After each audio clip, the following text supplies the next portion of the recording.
Hello students, कैसे हो आप लोग। लास्ट लेक्चर पे हम लोग ने magnetic dipole moment of a revolving electron discuss किया था, है ना। Magnetic dipole moment of a revolving electron और बोहर मैग्नेट्रॉन बताया था लास्ट पॉइंट। तो फर्स्ट जो है formula magnetic dipole moment of revolving electron का हम लोग ने कैलकुलेट किया था, m = EV/2, ठीक है। और सेकेंड लिया था in terms of angular momentum, capital M क्या था, E/2m × L, है ना। तो ये फॉर्मूले हम लोग ने डिस्कस कर लिए थे, तो इसी पे एक छोटा सा न्यूमेरिकल देखते हैं पहले। तो disc of mass small m, radius small r and carrying charge q, disc है, मास m है जिसका, रेडियस r है, कैरिंग का charge q is rotating with angular speed omega, omega angular speed से रोटेट हो रही है about an axis passing through its center, center से पास होने के perpendicular to its plane. Calculate magnetic movement, ठीक है। डिस्क है,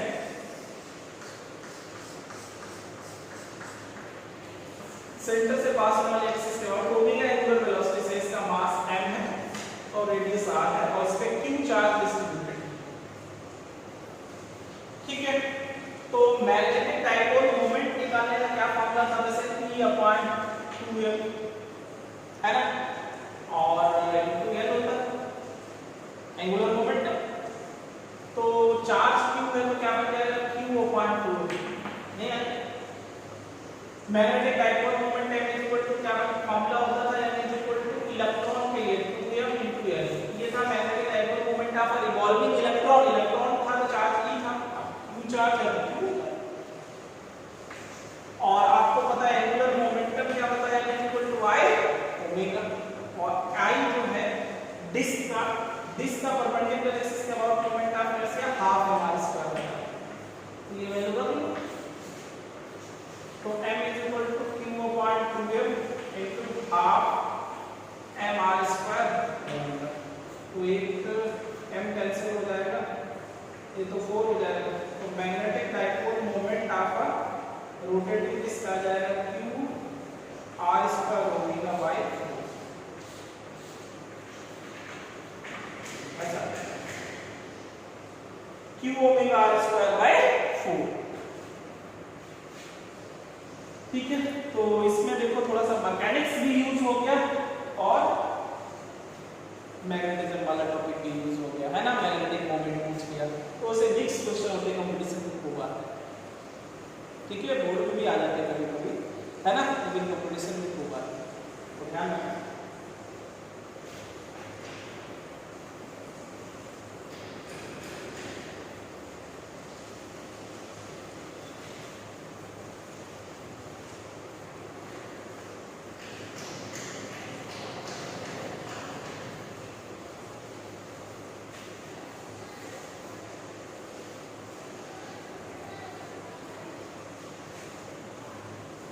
तो हम लोग बात करते हैं किसकी, moving coil galvanometer.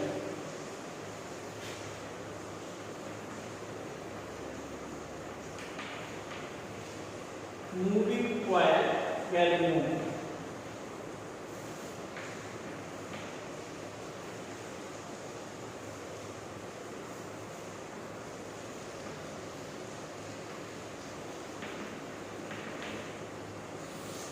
Moving coil galvanometer क्या करता है, करंट डिटेक्ट करता है। It is an instrument which measure the current in a circuit, ठीक है। It is an instrument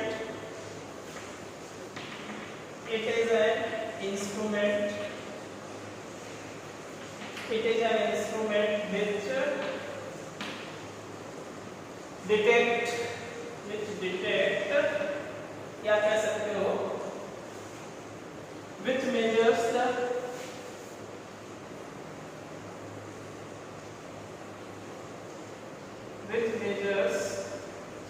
a current in a circuit,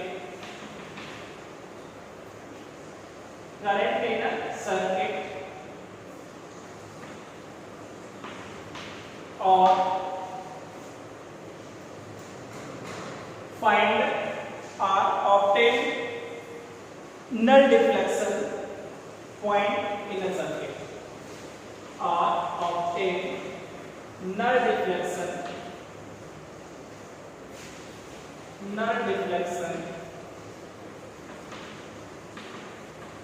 deflection point in a circuit. ठीक है, it is an instrument which measures a current in a circuit are obtained null deflection point in a circuit. ठीक है, या हम कह सकते हैं it detect the current in a circuit, ये भी बता सकते हैं. It is an instrument which detect the current in a circuit. एक लाइन में भी बता सकते हैं. It is an instrument which detect current in a circuit.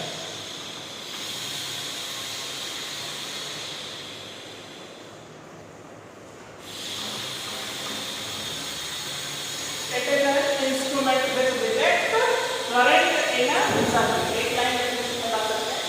ये बता सकते हैं. It is an instrument which measures the current in a circuit are obtained null deflection point in a circuit. Galvanometer use करते हैं. ठीक है, principal क्या है गैल्वेनोमीटर का? Principle of galvanometer.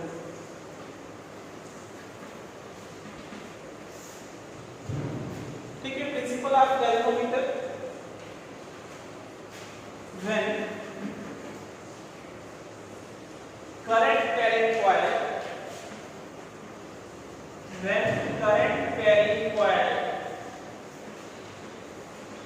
is placed in magnetic field. When current carrying coil is placed in magnetic field, it experiences a torque.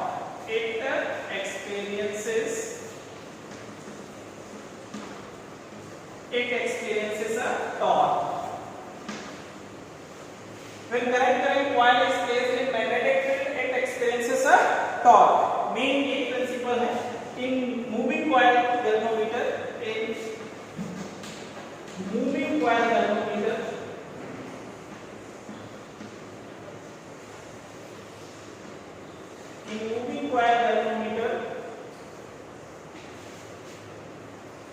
due to radial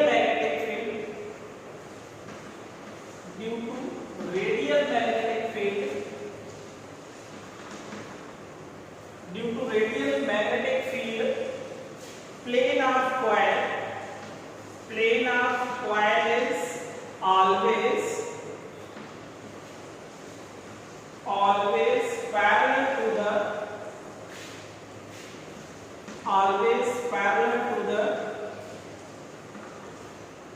always parallel to the magnetic field.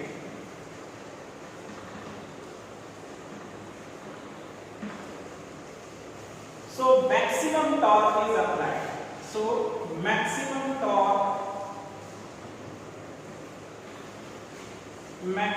torque is applied.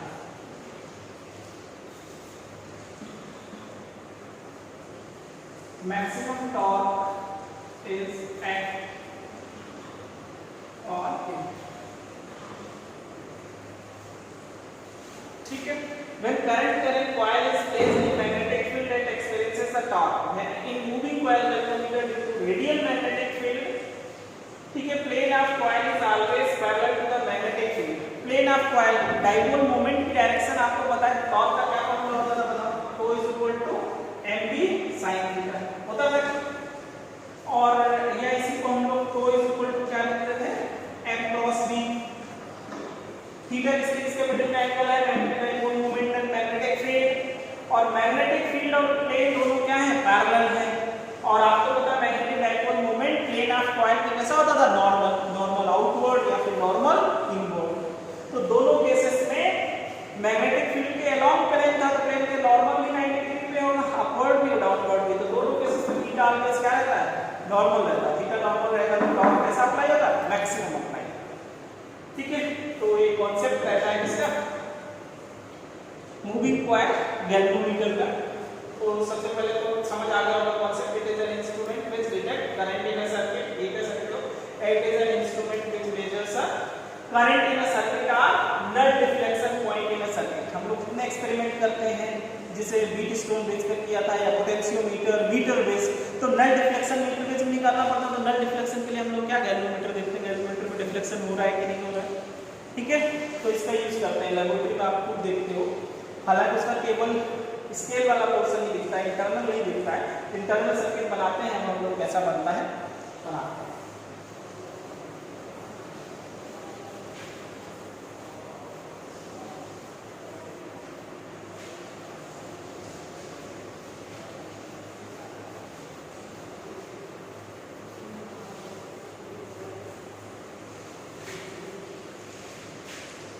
Internal circuit कुछ ऐसा होता है, ये suppose आपके पास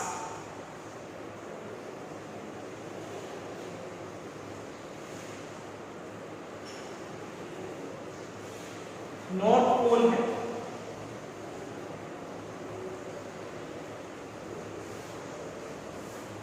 ये south pole है,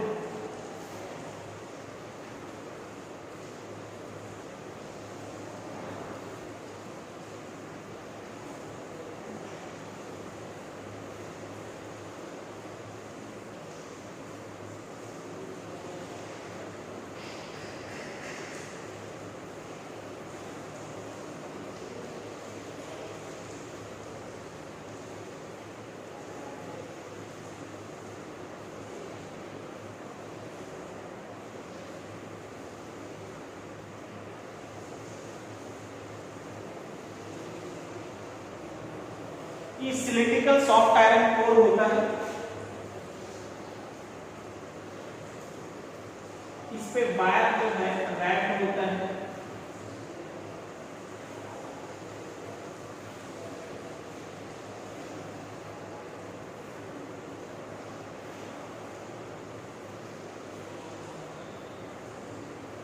positive terminal होता है, जैसे करंट जाता है, नेगेटिव टर्मिनल ऐसा। सॉफ्ट आयरन कोर होता है सिलिंड्रिकल, और ये जैसे सिलिंड्रिकल पोल्स होते हैं नॉर्थ पोल और ये ऐसे साउथ पोल, इसके बीच में सिलेंडर रैप है, ठीक है, बीच में सिलेंडर रैप है, और ये कॉइल इसमें सॉफ्ट आयरन कोर पे रैप है। इंटरनल सर्किट की बात कर रहे हैं ना, और ये जो जहां से हैंग है इस पे पॉइंटर लगा हुआ है, इस पॉइंटर को हम इसमें देखते हैं, जीरो डिफ्लेक्शन है ना, ऐसे जाता है,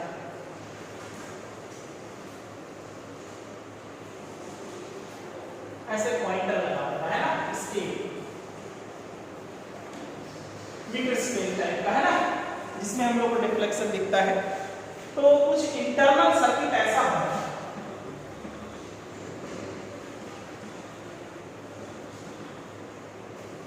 अंदर कुछ ऐसा होता है, ये दो जो है सिलिंड्रिकल पोल्स होते हैं, नॉर्थ पोल और साउथ पोल। इसका हम फ्रंट व्यू दिखाएं तो फ्रंट व्यू कुछ ऐसा बना होता है, फ्रंट व्यू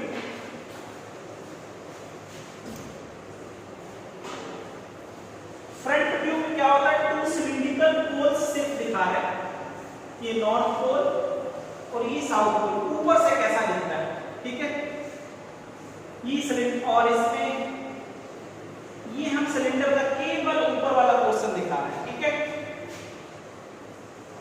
और इसमें रेडियल मैग्नेटिक फील्ड होता है,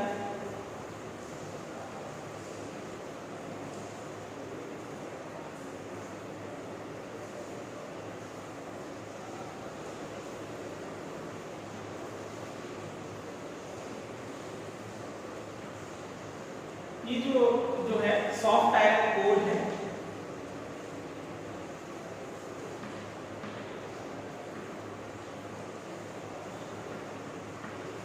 इसमें क्या होता है कि ये नंबर ऑफ टर्न्स कॉइल होती है, कॉइल,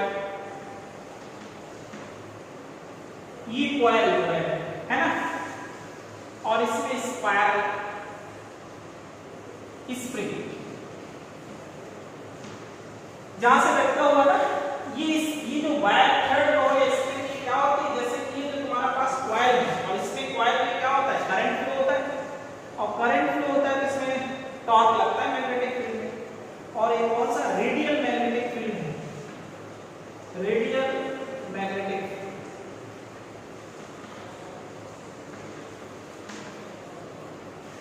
इसी से कनेक्टेड है स्केल।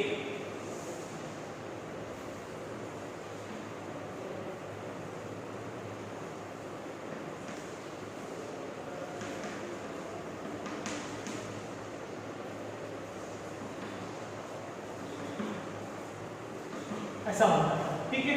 और ये पॉइंटर स्केल में, तो देखो बेटा, ये जो तुम्हारा हमने इसका फ्रंट ट्यूब सिर्फ बना के दिखाया है ना, बाकी इंटरनल सर्किट ऐसा होता है कुछ।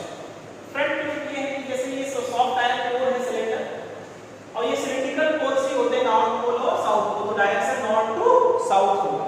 और सिलिंड्रिकल पोल्स हैं कॉनकेव कर्व में होते हैं, कॉनकेव में, तो मैग्नेटिक फील्ड कर्व के नॉर्मल परपेंडिकुलर। तो हर पॉइंट पे ये जो कॉइल का प्लेन है उसके कैसा होगा, नॉर्मल, ठीक है। मैग्नेटिक फील्ड की डायरेक्शन जो है प्लेन के अलोंग होगी, तो डाइपोल मोमेंट की क्या है, नॉर्मल है, ठीक है। तो ध्यान रखेंगे इस बात को, रेडियल मैग्नेटिक फील्ड मतलब थीटा कितना हो जाएगा, नेगेटिव हो जाएगा ना। अब ये जो कॉइल करंट डायरेक्ट कॉइल है ये रोटेट होगी, ऊपर क्या लगा होता है, स्ट्रिंग जो है, ये जो कॉइल जैसे इसमें करंट जा रही होगी करंट, तो ये रोटेट होता है, ये भी रोटेट, ये टर्न करता है, ये क्या होता है, घूमता है। और घूम, जैसे कि किसी थ्रेड से हम इसको किसी थ्रेड से बांध अब इसको घुमाएंगे, तो जैसे छोड़ते वापस आता है, रिस्टोरिंग टॉर्क भी लगता है। तो थ्रेड जो जिस मटेरियल का थ्रेड बना होगा कॉपर का या उसका, तो उस पर रिस्टोरिंग टॉर्क लगेगा, तो रिस्टोरिंग टॉर्क कांस्टेंट भी होता है, ठीक है, ध्यान रखेंगे। तो सबसे पहले तो निकालेंगे जैसे कि रोटेट होगा तो स्प्रिंग कितना टर्न कर जाएगी, वो टर्न दिखाएगा, ठीक है। तो सबसे पहले तो बात करते हैं क्या, torque acting on the coil, torque acting on coil. मान लो नंबर ऑफ टर्न्स n है, तो कितना टॉर्क लगेगा, टॉर्क इक्वल टू क्या फॉर्मूला हो जाएगा, NIAB। वैसे तो फॉर्मूला टॉर्क का क्या होता है, NB sin थीटा, या हम लोग टॉर्क को इक्वल टू क्या लिख सकते हैं, NIAB sin थीटा, थीटा कितना होगा, 90, इसकी वजह से ड्यू टू रेडियल मैग्नेटिक।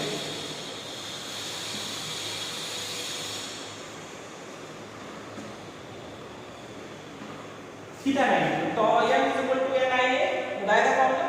तो नंबर ऑफ टर्न्स है, I करंट फ्लो है, A एरिया ऑफ कॉइल, ठीक है। तो मैक्सिमम टॉर्क अप्लाई होगा NIAB sin 90 तो 1 हो जाएगा। Torque acting on the coil due to magnetic field, due to magnetic field,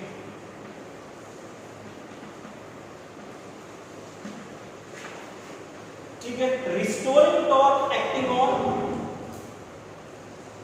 coils, restoring torque, restoring torque, तो रिस्टोरिंग टॉर्क कितना अप्लाई होगा,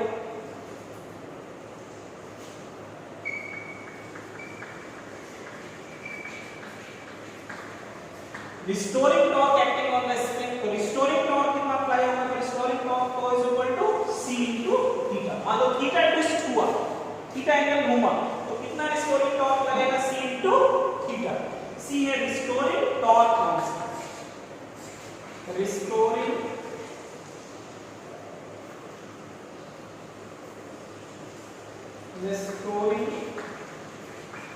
टॉर्क कांस्टेंट, या इसी को हम लोग टॉर्जनल रिजिडिटी कहते हैं, टॉर्जनल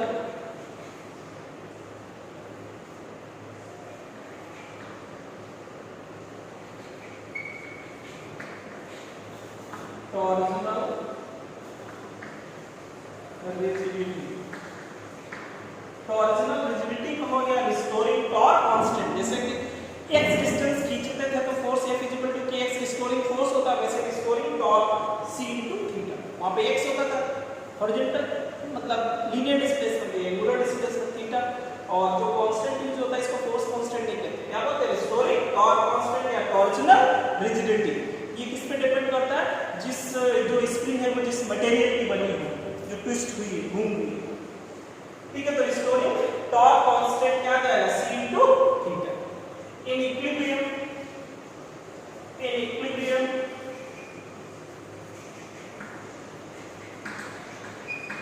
अगर जो मैग्नेटिक फील्ड के अंदर इक्विलिब्रियम में है, इन इक्विलिब्रियम, तो ये हम लोग कितना पढ़ चुके हैं, c इंटू थीटा जो है इसके इक्वल आ जाएगा NIAB। तो थीटा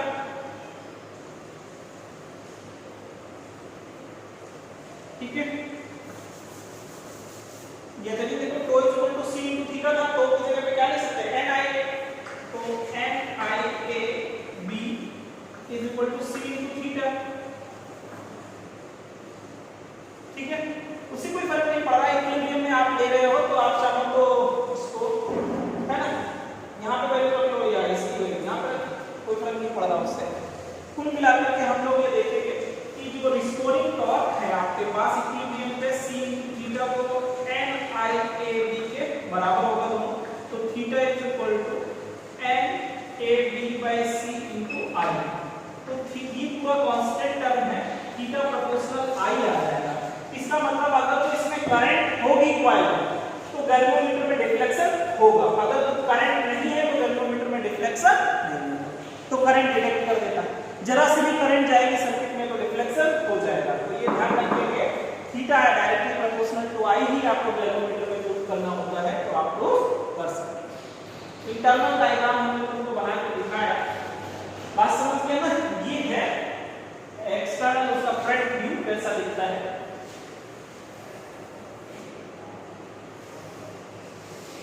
है ना, ये हमने इंटरनल सर्किट बनाया, ये फ्रंट व्यू, और ये आप कॉन्सेप्ट हमने तो पहले प्रिंसिपल नोट करा दिया था। कॉन्सेप्ट वही है, when current coil is placed in magnetic field then it experiences a torque. Magnetic field में करंट कॉइल होता तो टॉर्क लगता था, हमने प्रूव किया था NIAB sin थीटा, या उसी को क्या बोलते थे NB sin थीटा।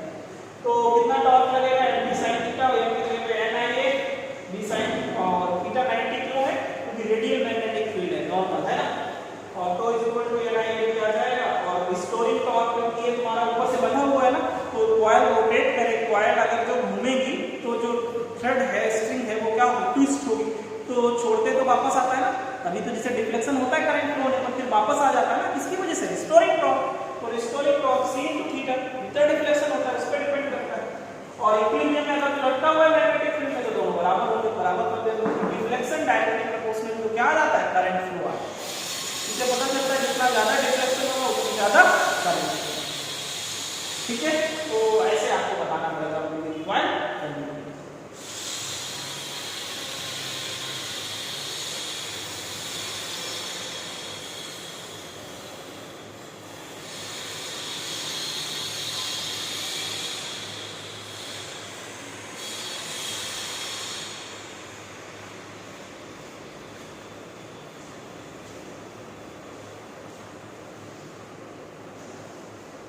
ठीक है, तो डिफ्लेक्शन फाइंड करने का formula theta is equal to NAB/c into I है। तो इसमें थीटा अपान I जो टर्म बन जाता है तो किसके इक्वल आ जाएगा, NAB/c। तो थीटा अपान I को हम लोग बोलते हैं current sensitivity, capital N, current sensitivity.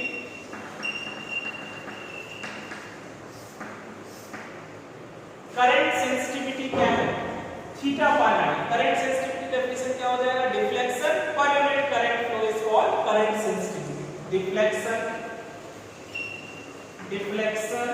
पर unit current, per unit current flow, deflection per unit current flow is called current sensitivity. Theta upon I को करंट सेंसिटिविटी कहते हैं। Current sensitivity is directly proportional to number of turns, current sensitivity is directly proportional to area of plate, और current sensitivity is directly proportional to magnetic field, current sensitivity is inversely proportional to torsional rigidity।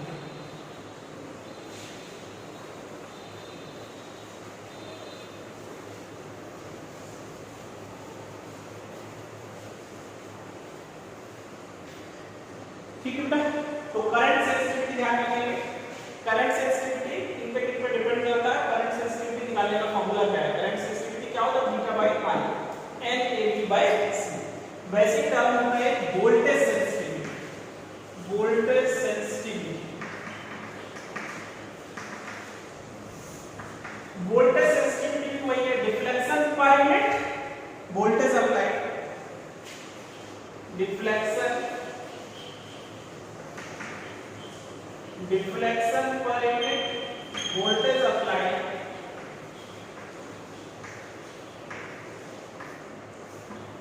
Theta upon v को कहते हैं voltage sensitivity.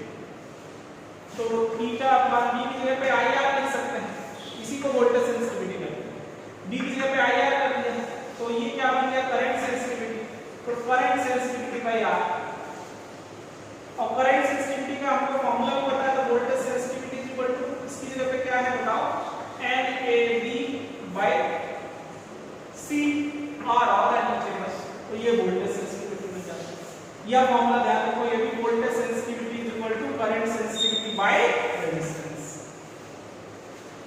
Current sensitivity में resistance नहीं था, voltage sensitivity में resistance लिए divide. अब जैसे किसी कॉइल में नंबर ऑफ टर्न्स डबल कर दिए जाए तो करंट सेंसिटिविटी डबल हो जाएगी, लेकिन वोल्टेज सेंसिटिविटी पे कोई इफेक्ट नहीं होगा। नंबर ऑफ टर्न्स डबल कर दिए तो रेजिस्टेंस भी तो बढ़ जाएगा, रेजिस्टेंस भी डबल हो जाएगा, लेंथ के रेजिस्टेंस भी तो डायरेक्टली प्रोपोर्शनल होता है ना, तो रेजिस्टेंस भी बढ़ जाएगा, नंबर ऑफ टर्न्स भी बढ़ गए, तो दोनों पे जब मान लो ये डबल हुआ ये भी डबल हुआ तो दूसरे में से कोई इफेक्ट होगा नहीं। तो नंबर ऑफ टर्न्स डबल करने पर करंट सेंसिटिविटी डबल हो जाएगी, लेकिन वोल्टेज सेंसिटिविटी पे कोई फर्क नहीं पड़ेगा, क्योंकि वोल्टेज सेंसिटिविटी रेजिस्टेंस पे भी डिपेंड कर रही है। नंबर ऑफ टर्न्स बढ़ गए, रेजिस्टेंस भी बढ़ गया, तो ओवरऑल वोल्टेज सेंसिटिविटी क्या बना रहेगा, कांस्टेंट बना रहेगा। ठीक है, तो ये छोटे छोटे टर्म जरूर ध्यान रखेंगे, current sensitivity end voltage sensitivity.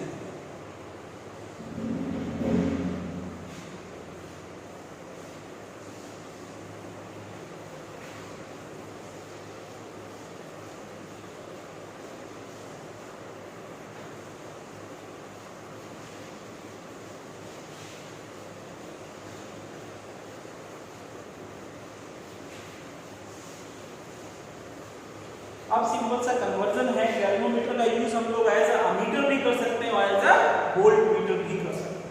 ठीक है, तो galvanometer as a ammeter,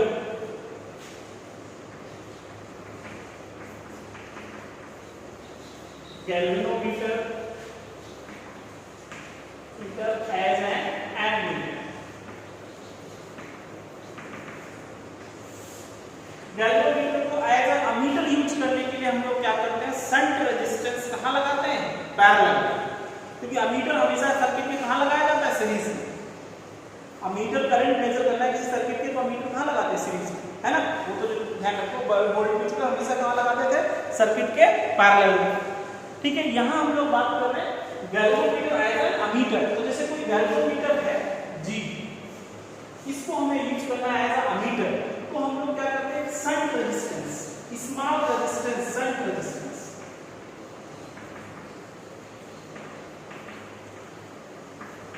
small resistance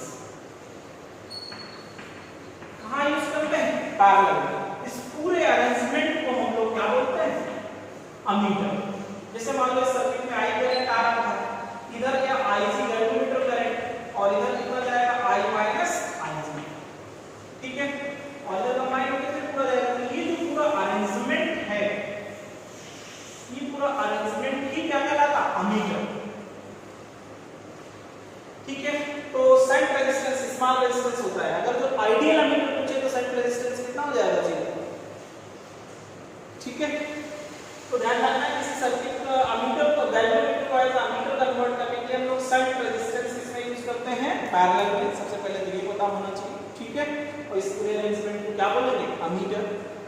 तो अच्छा बताओ ये क्या IC कहलाता है, IC समझते हो, जो गैल्वेनोमीटर था उसमें जो स्केल था, फुल स्केल रिफ्लेक्शन करंट।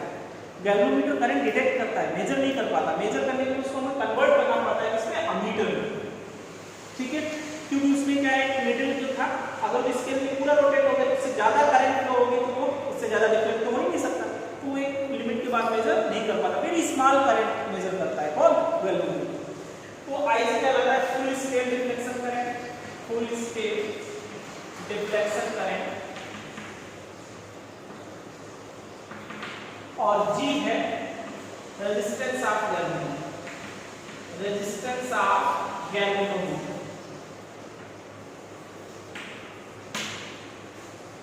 ठीक है बेटा, तो ये दोनों पैरेलल में लगे हैं, तो पैरेलल में पोटेंशियल क्या होगा, सेम होता है, तो Ig into G पोटेंशियल हो गया I, तो किसके बराबर होगा I minus Ig into S। तो तुमको शंट रेजिस्टेंस बताना होता है कितना पैरेलल में अप्लाई करोगे, तो S निकालने का क्या फॉर्मूला होगा Ig into G upon I minus Ig। ये शंट रेजिस्टेंस निकालने के मामले में बेस न्यूमेरिकल फॉर्मूला। ठीक है, बहुत आसान। सबसे पहले तो ये पता होना चाहिए गैल्वेनोमीटर को एज अ अमीटर कन्वर्ट करने के लिए हम लोग शंट रेजिस्टेंस किस में कनेक्ट करते हैं, पैरेलल में। कितना रेजिस्टेंस शंट रेजिस्टेंस यूज करते हैं, formula I G by I minus। और रेजिस्टेंस ऑफ अमीटर पूछा जाए, रेजिस्टेंस ऑफ अमीटर को नेट रेजिस्टेंस इसका कितना होगा, तो 1 by R equivalent is equal to 1 by G plus 1 by S। तो R equivalent is equal to क्या है, GS by G plus S। यहां से लिखा नेट रेजिस्टेंस ऑफ अमीटर। ठीक है, तो ये कंडीशन होगी galvanometer as an ammeter. Most important formula है और पूछा भी जाता है, important. Galvanometer as an ammeter. वैसे ही हम लोग बात करते हैं galvanometer as an voltmeter, voltmeter.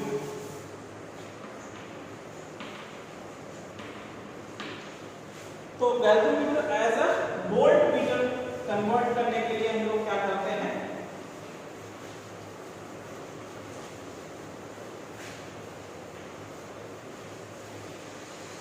Galvanometer को एज अ वोल्टमीटर कन्वर्ट करने के लिए हम लोग हाई रेजिस्टेंस इसमें कनेक्ट करते हैं, सीरीज में।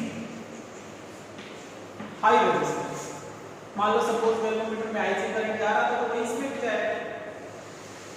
तो ये जो पूरा अरेंजमेंट है दैट इज कॉल्ड वोल्टमीटर। ठीक है, तो वोल्टमीटर में टोटल वोल्टमीटर भी इक्वल टू आएगा, तो Ig और ये G प्लस R क्योंकि सीरीज में रेजिस्टेंस लगा है, तो V upon Ig is equal to किसके आ जाएगा, G प्लस R। तो रेजिस्टेंस फाइंड करना हो, कितना रेजिस्टेंस सीरीज में लगाना पड़ेगा, तो V upon Ig minus G। ये फॉर्मूला है। और ये हाई रेजिस्टेंस होता है, शंट रेजिस्टेंस नहीं, हाई रेजिस्टेंस लगाते हैं सीरीज में, तो जितना रेजिस्टेंस हाई होगा वोल्टमीटर उतना ही अच्छा होगा। तो आइडियल वोल्टमीटर क्या होता है, जिसका रेजिस्टेंस इनफाइनाइट। ठीक है, वैल्यू हाई मैक्सिमम कितना ले सकते हैं, इनफाइनाइट। तो इनफाइनाइट रेजिस्टेंस होगा तो वो क्या कहलाएगा, आइडियल वोल्टमीटर। ठीक है, ध्यान रखिए गैल्वेनोमीटर को एज अ अमीटर कन्वर्ट करने के लिए हम लोग शंट रेजिस्टेंस किसमें कनेक्ट करते थे, पैरेलल में। और गैल्वेनोमीटर को एज अ वोल्टमीटर में यूज करने के लिए हम लोग हाई रेजिस्टेंस किसमें लगाते हैं, सीरीज। ठीक है, कितना रेजिस्टेंस लगाएंगे, ये फॉर्मूला होगा V upon Ig minus G। और net resistance of total resistance of voltmeter, तो टोटल रेजिस्टेंस ऑफ वोल्टमीटर का रेजिस्टेंस कितना हो जाएगा, G प्लस R, तो दोनों किसमें सीरीज। ठीक है, तो आसान सी बात है। ठीक है, अमीटर हमेशा सर्किट में किसमें लगता है, सीरीज में, और वोल्टमीटर हमेशा किसमें लगता है, पैरेलल में। तो पता है ideal ammeter means zero resistance connect हो, और आइडियल वोल्टमीटर मतलब हाई रेजिस्टेंस लगा होता है। ठीक है, गैल्वेनोमीटर को कन्वर्ट करना है अमीटर में, तो शंट रेजिस्टेंस पैरेलल में, गैल्वेनोमीटर को एज वोल्टमीटर में कन्वर्ट करना है तो हाई रेजिस्टेंस सीरीज में। इस पूरे अरेंजमेंट को ही वोल्टमीटर। ठीक है, तो इन दोनों इसी फॉर्मूले में डिविजिबल होंगे, तो ये दोनों करेंगे। ठीक है, अब ये चैप्टर भी कंप्लीट है ना, तो इस पे एक आध न्यूमेरिकल और देखेंगे क्लास में, बाकी ये चैप्टर कंप्लीट।